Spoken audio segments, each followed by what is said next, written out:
There's a thought almost every firefighter applicant has at some point. I'll apply this intake, and if I don't get in, that's fine. I can always apply again next time. And look, first, I want to be really clear. There is nothing wrong with applying more than once. Many firefighters didn't get in on their first attempt. Actually, some of the strongest candidates we've worked with had several attempts before succeeding. So this video isn't about telling you not to apply again. It's just about helping you understand something that most applicants only realize a few years in, if they realize it at all. People see each intake as a reset, like pressing retry on a test. But firefighter recruitment isn't a singular event. It's a process you move through over time. And not every part of that process completely restarts each intake. Sometimes outcomes carry forward. Sometimes stages remain valid for a period. And sometimes your own previous performance becomes your reference point, even for yourself. So the real issue with an attempt you're not fully committed to, whether that's obvious to you or not, isn't punishment, it's a consequence.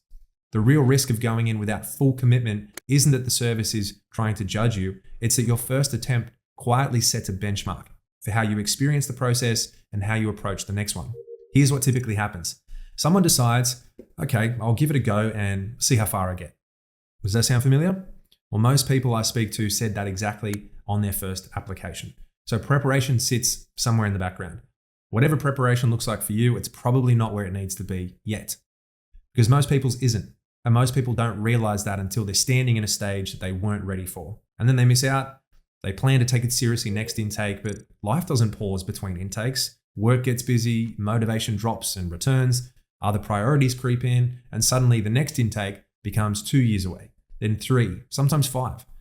I actually worked with a guy a few years back, 5 failed applications behind him. Really good candidate, nothing fundamentally wrong with him. We worked together, he got selected, went straight in. I remember thinking afterwards, if we'd crossed paths 5 years earlier, he'd already have 5 years on the job by now. 5 years of shifts, 5 years of super stacking up, 5 years of leave blocks, of crew, of promotions, like a completely different life. And he didn't lose those 5 years because he wasn't capable. He lost them because he never had a real plan. And if you're watching this, chances are you already know which side of that line you're on. And it's not because I know your situation, but because people who are genuinely on track usually aren't searching for videos like this one. Not because they lacked ability, because they never built momentum. The first time you apply, you're relaxed. Right? You're curious, you're confident, you don't overthink it. But after an attempt, something changes. Now every stage feels really important. Every question just matters more. Now you're not just trying to perform, you're trying to improve on something you've already done. And that internal pressure is what catches so many good candidates out. Again, it's not capability, it's expectation. Here's the part applicants rarely calculate. When you delay serious preparation, you're not just delaying an application, you're delaying a lifestyle. Every extra year the process stretches out, it's a year that you're not working on a crew, you're building friendships through shift work, you're having structured days off during the week, you're taking leave blocks most careers will never allow, finishing a workday knowing it actually mattered. The cost of I'll do it properly later usually isn't failing an intake. It's spending 3, 4, sometimes 5 additional years in a life you never planned to stay in. And the tests don't get easier as life adds up. Your body has a window, like your motivation doesn't. But I want to share something we've noticed over many years working with applicants. Very few people ever decide, I'm no longer going to become a firefighter. Almost never happens. What actually happens is much quieter. They apply once, they miss out, they plan to take it seriously next intake, and then life fills the gap.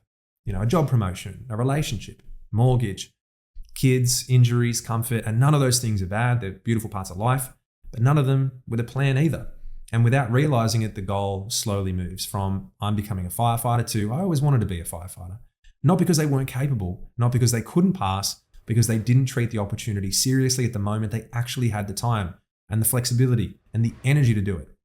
The person I'm describing 5 years ago, they were probably watching something exactly like this. We've spoken to many of them years later, and they say the same thing. They didn't fail the process, they postponed it until their life no longer allowed it. And the part they regret, it's not missing out, it's realizing they were once in the exact position that you're in right now and assumed there would always be another easy chance.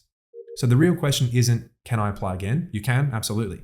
The real question is, how long do I want this journey to take? Because most successful applicants didn't necessarily have more talent. They just chose a point where they stopped treating it like a side goal and treated it as a real plan. If you apply again in the future, it's completely okay. But if you're going to apply now, give this intake the respect of a real opportunity.